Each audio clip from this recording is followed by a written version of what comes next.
Hello hi ಎಲ್ರಿಗೂ ನಮಸ್ಕಾರ. ನೀವು ನೋಡ್ತಾ ಇದ್ದೀರಾ ಖುಷಿ ಕುಕಿಂಗ್ ಯೂಟ್ಯೂಬ್ ಚಾನಲ್. ಇವತ್ತಿನ ವಿಡಿಯೋದಲ್ಲಿ ತುಂಬಾ ಟೇಸ್ಟಿಯಾದಂಥ ಈಸಿಯಾದಂತಹ ಮೊಟ್ಟೆ ಸಾಂಬಾರು ಮಾಡೋದನ್ನು ಹೇಗೆ ಅನ್ನೋದನ್ನು ತೋರಿಸ್ತಾ ಇದ್ದೀನಿ. ತುಂಬ ಈಸಿಯಾಗಿ ಮಾಡ್ಕೊಡ್ಬೋದು. ಬನ್ನಿ ಹಾಗಾದರೆ ರುಚಿ ರುಚಿಯಾದಂತಹ ಮೊಟ್ಟೆ ಸಾಂಬಾರನ್ನ ಈಸಿಯಾಗಿ ಹೇಗೆ ಮಾಡೋದು ಅನ್ನೋದನ್ನು ನೋಡ್ಕೊಂಡು ಬರೋಣ. ಅದಕ್ಕೂ ಮೊದಲು ಯಾರೆಲ್ಲ ನಮ್ಮ ಚಾನಲ್ನ ಸಬ್ಸ್ಕ್ರೈಬ್ ಆಗಿಲ್ವ ಪ್ಲೀಸ್ ಸಬ್ಸ್ಕ್ರೈಬ್ ಆಗಿ. ಬನ್ನಿ ಹಾಗಾದರೆ ಮಸಾಲೆನ ರುಬ್ಕೊಳ್ಳೋಣ. ಫಸ್ಟು ಕೊತ್ತಂಬರಿ ಸೊಪ್ಪು, ಕೊಬ್ಬರಿ, ಈರುಳ್ಳಿ, ಟೊಮೊಟೊ, ಬೆಳ್ಳುಳ್ಳಿ, ಚಕ್ಕೆ, ಲವಂಗ, ಮೆಣಸು ಮತ್ತು ಶುಂಠಿ ಇದನ್ನೆಲ್ಲ ಒಂದು ಮಿಕ್ಸಿ ಜಾರ್ಗೆ ಹಾಕ್ಕೊಳ್ಳೋಣ. ಇಲ್ಲಿ ಮಸಾಲೆನ ಹುರ್ಕೊಂಡು ಮಾಡ್ತಾಯಿಲ್ಲ, ಹಾಗೆ ಹಸಿದಾಗಿ ಮಸಾಲೆನ ರುಬ್ಕೊಳ್ತಾ ಇದ್ದೀನಿ. ಈಗ ತಗೊಂಡಂತಹ ಸಾಮಗ್ರಿಗಳನ್ನೆಲ್ಲ ಮಿಕ್ಸಿ ಜಾರ್ಗೆ ಹಾಕ್ಕೊಳ್ತಾ ಇದ್ದೀನಿ. ಮತ್ತು ರುಬ್ಕೊಳ್ಳೋಕ್ಕೆ ಸ್ವಲ್ಪ ನೀರನ್ನ ಸೇರಿಸ್ಕೊಳ್ತಾ ಇದ್ದೀನಿ. ಈಗ ಮಸಾಲೆನ ನುಣ್ಣಗೆ ರುಬ್ಕೊಳ್ಳೋಣ. ಆಮೇಲೆ ಒಂದು ಅಗಲವಾದ ಕಡಾಯಿ ತಗೊಳ್ಳೋಣ ಅಥವಾ ಪಾತ್ರೆ ತಗೊಳ್ಳಿ. ಅದಕ್ಕೆ 2ರಿಂದ 3 ಸ್ಪೂನ್ ಆಗುವಷ್ಟು ಎಣ್ಣೆ ಸೇರಿಸ್ಕೊಳ್ಳೋಣ. ಎಣ್ಣೆ ಬಿಸಿ ಆದಮೇಲೆ ಒಂದು ಈರುಳ್ಳಿನ ಕಟ್ ಮಾಡಿಕೊಂಡು ಸೇರಿಸ್ಕೊಳ್ತಾ ಇದ್ದೀನಿ. ನೋಡಿ, ಈರುಳ್ಳಿನ ಫ್ರೈ ಮಾಡ್ಕೊಳ್ತಾ ಇದ್ದೀನಿ.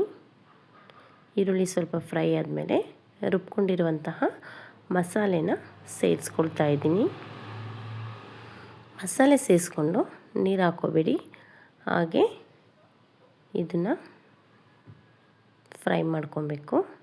ಯಾಕಂದರೆ ನಾವು ರುಬ್ಕೊಂಡಿರೋದೆಲ್ಲ ಹಸಿದಾಗಿರೋದ್ರಿಂದ ಎಣ್ಣೆಲಿ ಹಾಕ್ಕೊಂಡು ಸ್ವಲ್ಪ ಫ್ರೈ ಮಾಡಿಕೊಂಡ್ರೆ ಚೆನ್ನಾಗಿರುತ್ತೆ ಸಾಂಬಾರು ಟೇಸ್ಟು. ಇವಾಗ 1 ಸ್ಪೂನ್ ಆಗೋಷ್ಟು ಅರಿಶಿನ ಪುಡಿ ಸೇರಿಸ್ಕೊಳ್ತಾ ಇದ್ದೀನಿ. ಆಮೇಲೆ 1/4 ಸ್ಪೂನ್ ಆಗೋಷ್ಟು ಧನಿಯಾ ಪುಡಿ ಸೇರಿಸ್ಕೊಳ್ತಾ ಇದ್ದೀನಿ. ಕೊತ್ತಂಬರಿ ಸೊಪ್ಪು ಜಾಸ್ತಿ ಯೂಸ್ ಮಾಡಿದ್ದೀನಿ, ಹಾಗಾಗಿ ಧನಿಯಾ ಪುಡಿ ಸ್ವಲ್ಪ ಕಡಿಮೆ ಹಾಕ್ಕೊಳ್ಳೋಣ. ಆಮೇಲೆ ಖಾರಕ್ಕೆ ಬೇಕಾದ ಖಾರದ ಪುಡಿ ಸೇರಿಸ್ಕೊಂಡು ಮತ್ತೆ ಫ್ರೈ ಮಾಡ್ಕೊಳ್ಳೋಣ. ನೋಡಿ, ಒಂದು 5 ನಿಮಿಷನಾದರೂ ಹಾಗೆಯೇ ನೀರು ಹಾಕ್ತೇನೆ ಫ್ರೈ ಮಾಡ್ಕೊಬೇಕು. ಆಮೇಲೆ ರುಚಿಗೆ ಬೇಕಾದಷ್ಟು ಉಪ್ಪು ಸೇರಿಸ್ಕೊಳ್ತಾ ಇದ್ದೀನಿ. ನಾನು ಕಲ್ಲುಪ್ಪು ಯೂಸ್ ಮಾಡ್ತಾಯಿದ್ದೀನಿ, ನೀವು ಬೇಕಿದ್ರೆ ಪುಡಿ ಉಪ್ಪು ಯೂಸ್ ಮಾಡ್ಕೊಬೋದು. ನೋಡಿ, ಎಣ್ಣೆ ಬಿಡೋವರೆಗೂ ಚೆನ್ನಾಗಿ ಫ್ರೈ ಮಾಡ್ಕೊಬೇಕು. ಹಾಗಾದರೆ ಸಾರು ಮಾತ್ರ ತುಂಬ ಟೇಸ್ಟಿಯಾಗಿ ಬರುತ್ತೆ. ನೋಡಿ, ಈಗ ನೀರು ಸೇರಿಸ್ಕೊಳ್ತಾ ಇದ್ದೀನಿ. ನೋಡಿ, ನೀರು ಸೇರಿಸ್ಕೊಂಡು ಒಂದು ಸಲ ಚೆನ್ನಾಗಿ ಮಿಕ್ಸ್ ಮಾಡ್ಕೊಳ್ಳೋಣ. ಇವಾಗ ಕುದಿಯೋದಕ್ಕೆ ಬಿಟ್ಕೊಳ್ಳೋಣ. ನೋಡಿ, ಸಾಂಬಾರು ಕುದಿ ಬರ್ತಾ ಇದೆ. ನೋಡಿ, ನಾವು ಮುದ್ದೆಗೆ ಮಾಡ್ತಾ ಇರೋದ್ರಿಂದ ನಮಗೆ ಯಾವ ಅದಕ್ಕೆ ಬೇಕೋ ಅದಕ್ಕೆ ಸಾಂಬಾರನ್ನ ರೆಡಿ ಮಾಡ್ಕೊಳ್ತಾ ಇದ್ದೀನಿ. ಇವಾಗ ಸಾಂಬಾರು ಚೆನ್ನಾಗಿ ಕುದಿ ಬರ್ತಾ ಇದೆ. ಈಗ ಮೊಟ್ಟೆ ಹಾಕ್ಕೊಳ್ಬೋದು. ಪರ್ಫೆಕ್ಟಾಗಿ ಕುದಿ ಬಂದಿದೆ. ಈಗ ಫ್ಲೇಮ್ನ ಕಡಿಮೆ ಮಾಡಿಕೊಂಡು ಒಂದೊಂದೇ ಮೊಟ್ಟೆನ ಹೊಡೆದು ಒಂದೊಂದು ಸೈಡಿಗೆ ಹಾಕ್ಕೊಳ್ತಾ ಹೋಗಬೇಕು. ನೋಡಿ, ನಾನಿಲ್ಲಿ ಎಲ್ಲ ಮೊಟ್ಟೆನೂ ಒಂದೊಂದಾಗಿ ಹೊಡೆದು ಹಾಕ್ಕೊಳ್ತಾ ಇದ್ದೀನಿ. ಆಮೇಲೆ ಒಂದು 5 ನಿಮಿಷ ಫ್ಲೇಮ್ ಜಾಸ್ತಿ ಮಾಡಿ ಹಾಗೆ ಬಿಡಬೇಕು.